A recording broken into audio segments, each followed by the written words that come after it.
اور ہمارے جو اپنے بنائے ہوئے ہوتے ہیں نام اور القاب وہ سب مٹ جاتے ہیں، کیونکہ ہمارے ناموں کے پیچھے کوئی کردار نہیں ہوتا، ہمارے القاب کے پیچھے کوئی شخصیت نہیں ہوتی ہے.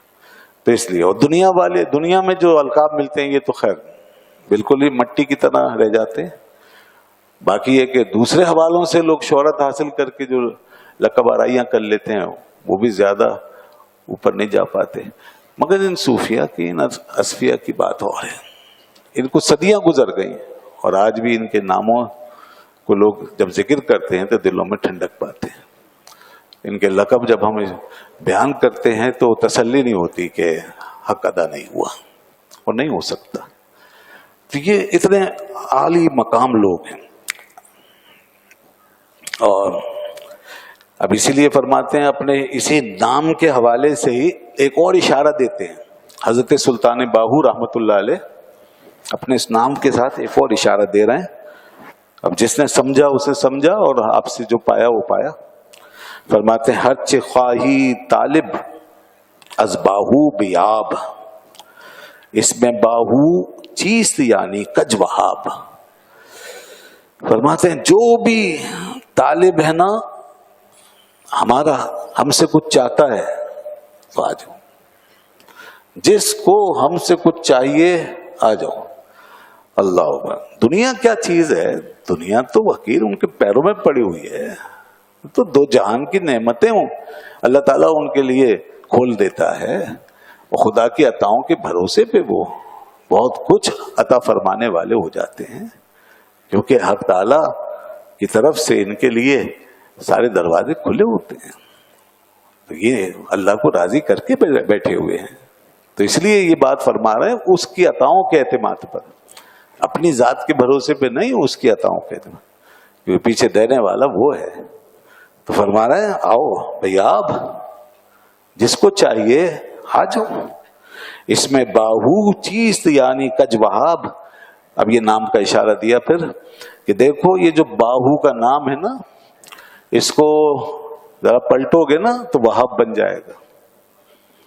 اس باہو میں وہاب، دیکھیں باہو آخر میں کیا ہے؟ واو. اور ادھر جب پلٹیں گے تو وہاب بنے گا، کیونکہ واو پھر وہاں آ جائے گا. اور واو سے پہلے باہو میں کیا؟ ہا. اور ادھر پلٹیں گے وہاب کو، وہاب سے تو پھر ہا آئے گا، وہاب. اور پھر ادھر باہو میں پھر رہ جاتا ہے الف، ہا سے پہلے الف، ادھر پلٹا تو وہاب کا ہا کے بعد الف، اس طرح. اور پھر آخر میں با آ گیا اور ادھر شروع میں با ہے، باہو، ادھر وہاب. تو اشارہ دے رہے ہیں، فرمایا. اور وہاب کے معنی کیا ہے؟ عطا کرنے والا، دینے والا، بہت بخشنے والا. یہ اس کا نام ہے، حق کا نام ہے. یا وہاب، یا وہابو پڑھنے سے اللہ تعالیٰ کی عطاؤں کے دروازے بھی کھلتے ہیں. تو آپ فرما رہے ہیں کہ اگر اے طالبان راہ، اگر تمہیں مجھ سے چاہیے کچھ تو آؤ، میں تمہیں حق تعالیٰ تک پہنچاؤں. بلکہ یہ عطا اصل میں تھی کیا جس کے لیے آپ صدا لگا رہے ہیں؟ دوسری جگہ فرماتے ہیں، اور کئی دفعہ آپ نے یہ بات زندگی میں فرمائی، لوگوں سے فرماتے تھے طالب بیا، طالب بیا، طالب بیا، کہ آ اے طالب آ، طلب کرنے والے آ. فرماتے تھے میں تجھے ایک قدم میں حق تعالیٰ تک پہنچا دوں گا. اللہ نے مجھے وہ طاقت، قوت پرواز دی ہے کہ تجھے ایک قدم میں حق تک پہنچا دوں گا. تو اورنگزیب عالمگیر نے جب آپ کو دیکھا تھا تو ایسے ہی تو نہیں کہا تھا نا. خود اورنگزیب بہت بڑے آدمی تھے اور بڑے پہنچے ہوئے آدمی تھے. وہ خود بڑی بڑی بارگاہوں سے اٹھے تھے. حضرت خواجہ معصوم، حضرت مجدد الفسانی رحمۃ اللہ علیہ کے جو بیٹے ہیں خواجہ معصوم کے، وہ مرید ہوئے اور ان سے خلافت بھی پائی تھی. ہندوستان کے بادشاہ تھے زبردست. 50 سال تک وہ اسلامی نظام قائم رکھا پورے ہندوستان پر. زبردست دور تھا. تو جب حضرت سلطان باہو دہلی پہنچے تھے اس زمانے میں، تو اپنے شیخ، اپنے پیر و مرشد سے مل کر اور وہاں سے بافیض ہو کر، آپ کے شیخ تھے حضرت عبد الرحمن رحمۃ اللہ علیہ، دہلی میں تھے. تو جب شیخ سے وہ کچھ پا لیا جو انہوں نے آپ کو دینا تھا، اور بہت جلدی نصیب ہو گیا تھا، تو پھر آپ جامع مسجد میں داخل ہوئے. تو جیسے ہی اس مسجد میں تشریف لے گئے تو لوگوں پہ ایک عجیب کیفیت طاری ہو گئی آپ کو دیکھ کر. آپ کے جمال و کمال کے انوار وہاں ایک دم چھا گئے اور لوگوں پہ کیفیت طاری ہو گئی. حضرت سلطان اورنگزیب اس وقت وہیں موجود تھے. انہوں نے بھی آپ کو دیکھا اور بہت متاثر ہوئے اور آپ سے کہا کہ یہ حضرت ہم پر نظر فرمائیے, ہم پہ بھی نظر فرمائیے آپ. تو اس طرح آپ نے ان کو توجہ فرمائی, لیکن ان سے ایک شرط طے کر لی اور کہا کہ آپ ہماری ایک بات مانیں گے کہ آپ ہمیں اور ہماری آل اولاد کو اپنی کوئی بخششیں اپنے عطایا اور ہدایا سے نہیں نوازیں گے. ہمیں یہ دولت نہیں چاہیے. یہ دیکھیے, ہمیں یہ دولت نہیں چاہیے, اس لیے کہ اگر یہ چیز ہمارے آل اولاد میں بھی آ گئی تو پھر ان میں جھگڑے شروع ہو جائیں گے. اور آج یقین جانیے کہ اکثر خانقاہوں میں, اکثر پیروں فقیروں کے یہاں جھگڑے اسی بات کے. جی مال آ گیا, اب وہ خانقاہیں رہی نہیں. یہ جو تھے اہل اللہ, یہ تو دور رکھتے تھے نا, بچا کر رکھتے تھے, خود بھی بچے رہے, اپنی اولاد کو بھی بچا گئے. تو ایک دو نسلوں تک تو سلسلہ, یا کسی کا اور زیادہ تک وہ سلسلہ چلا اسی طرح فقر کے راستے پہ چلے. اس کے بعد تو پھر دنیا کے دروازے کھلنا شروع ہو گئے, بادشاہ سارے مائل ہونے لگے, عطائیں آنے لگیں, بخششیں آنے لگی. اور آج بھی دنیا میں بڑی بڑی سیاسی پوزیشن ہیں جناب, پیروں فقیروں کی گدیاں ایسی مضبوط ہیں کہ کوئی دوسرا جا ہی نہیں سکتا. اور ان کے لیے لکھی ہوئی ہے وہ سیاست, وہ سیٹ, وہ کرسی, وہ اسمبلی ان کے لیے لکھی ہوئی ہے وہاں پہ. بس تو یہ ہے, اب اس لیے رلے تللے ہیں. اور کیا کیا ہو رہا ہے, اب انسانوں کی تربیت کم ہو رہی ہے, جانور زیادہ پل رہے ہیں, گھوڑے کتے باہر کے لالا کے پالے جا رہے ہیں. یہاں تک دیکھنے میں آتا ہے کہ کتوں کے لیے الگ ہال بنے ہوئے ہیں, اے سی ہال ہیں باقاعدہ یہ خانقاہوں میں. اور گھوڑوں کی دوڑ لگ رہی ہے صاحب, ریس کورس ہو رہی ہے, ہرن پالے ہوئے ہیں, گھوڑے پالے ہوئے ہیں, کتے پالے ہوئے ہیں. انسانوں کا حال جو ہے وہ وہی ہے جو ہم دیکھ رہے ہیں, اس قوم کا جو حشر وہ ان کے مریدوں کا حال. لیکن کتوں کو اے سی میں رکھا ہوا ہے, گھوڑوں کو ڈرائی فروٹ مل رہے ہیں, اصلی گھی کی بنے ہوئے کھانے مل رہے ہیں, اور بہترین چارہ آ رہا ہے باہر سے. یہ خانقاہوں کا حال ہے. ایسے مریدوں کا بنے گا کیا جو آنکھ بند کر کے اب جا رہے ہیں ان بزرگوں کے نام پر. اصل مسئلہ یہ ہے کہ ان بزرگوں کو نہ کسی نے پڑھا نہ پڑھایا. ان بزرگوں کو اگر ہم سامنے رکھ لینا تو سب کی حقیقت کھل جائے گی. یہ جتنے ایسے 2 نمبر کام ہو رہے ہیں پیری مریدی کے نام پہ, یہ سب کھل جائے گا لوگوں پہ. اس لیے وہ ہوتا ہی نہیں ہے, نہ یہ تعلیم دی جاتی, بس یہی بتایا جاتا ہے جی بڑی شان رکھتے ہیں ہم, اور ہماری نگاہوں میں بڑی تاثیر ہے, اور ہماری صحبتوں میں بڑا اثر ہے, اور ہم یہاں سے وہاں دیکھتے ہیں اور اس طرح کر دیتے ہیں, اس طرح بس مرید ہے, چلتے رہتے ہیں. کچھ تعویذ کام آ جاتے ہیں. تو بہرحال یہ تصوف نہیں ہے. تصوف تو شروع ہی نہیں ہوتا جب تک کہ شریعت محمدیہ صلی اللہ علیہ وسلم پر عمل نہ ہو. جب تک دین پر اس کا آدمی کا قدم جب تک دین پہ نہ پڑے, دین کے راستے پہ نہ پڑے, اس وقت تک تصوف شروع ہی نہیں ہوتا. تصوف نام ہی جو ہے وہ آپ صلی اللہ علیہ وسلم کی اتباع کا ہے, اور علم سب سے پہلے علم ہے, پھر عمل ہے. دیکھیے آپ کے بارے میں یہ ملتا ہے کہ آپ نے باقاعدہ طور پہ کہیں سے پڑھا نہیں, یہ ٹھیک ہے. کچھ بزرگان ایسے ہوئے ہیں, بہت کم, کہ جو ظاہری علم حاصل کرنے کے لیے کہیں نہیں گئے. اس کی وجہ یہ ہے کہ کچھ لوگوں کو اللہ تعالیٰ پیدا ہی شان سے کرتا ہے کہ ان کو روحانی طور پہ منتخب کر لیا جاتا ہے, اور اللہ پاک کی بارگاہ سے ان کو علم لدنی حاصل ہو جاتا ہے. یہ پہلے ہوتا رہا ہے. اب کوئی دعویٰ کرے تو یہ ماننے والی بات نہیں, کیونکہ اس کا حال ایسا نہیں ہوگا.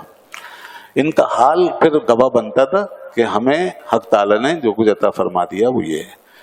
اب بغیر دیکھیں ظاہری علم حاصل کیے ایسے ایسے معارف ظاہر ہو جانا, ایسی ایسی چیزوں کا ان کے اوپر آشکار ہونا, یہ سب اسی سلسلے کی برکت ہے جو علم لدنی کہلاتا ہے. تو یہ چیزیں نظر آتی ہیں. اب آج کوئی دعویٰ کرے کہ نہیں جی مجھے بھی مل گیا ہے, میں نے یہاں سے لے لیا وہاں سے لیا. وہ کراچی میں مہدی ثانی کا دعویٰ کر کے اٹھے تھے, اور وہ نہ انہیں قرآن آتا, نہ حدیث کا پتہ, نہ کوئی عربی کا پتہ, اور بس دعوے کہ مجھے تو بارگاہ رسالت سے مل گیا, اور میں تو بس گیا تھا اور مجھے حکم ہوا ہے اور اللہ نے مجھے سب سکھا دیا. یہ سب باتیں گمراہ کرنے والی باتیں ہیں.